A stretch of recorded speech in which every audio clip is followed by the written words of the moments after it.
பீகாரின் முதற்கட்ட சட்டப்பேரவை தேர்தலில் காலை 9 மணி நிலவரப்படி 13.13% வாக்குகள் பதிவானதாக கூறப்பட்டுள்ளது.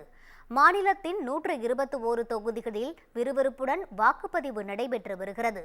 243 உறுப்பினர்களை கொண்ட பீகார் பேரவைக்கு 2 கட்டங்களாக பேரவை தேர்தல் நடத்தப்படுகிறது.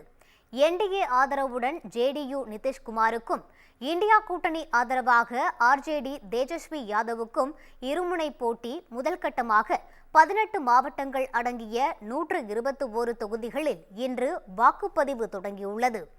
1314 பேர் போட்டியிடும் முதற்கட்ட தேர்தலில் அவர்தம் வெற்றியை 3,75,00,000 வாக்காளர்கள் தீர்மானிக்க உள்ளனர். ரகோபூர் தொகுதியில் ஆர்ஜேடி தலைவர் தேஜஸ்வி யாதவ் தொடர்ந்து 3வது முறையாக களத்தில் உள்ளார்.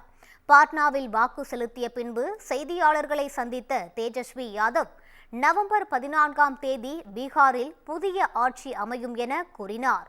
பீகார் ஜனநாயக திருவிழாவான சட்டப்பேரவை தேர்தலில் அனைவரும் வாக்களிக்க வேண்டும் என்று பிரதமர் மோடி வலியுறுத்தியுள்ளார். ஜென்சி தலைமுறையினர் நிச்சயம் வாக்களிக்குமாறு ராகுல் காந்தி எக்ஸ் தளத்தில் குறிப்பிட்டுள்ளார். இந்நிலையில் காலை 9 மணி நிலவரப்படி 13.13% வாக்குகள் பதிவானதாக கூறப்பட்டுள்ளது.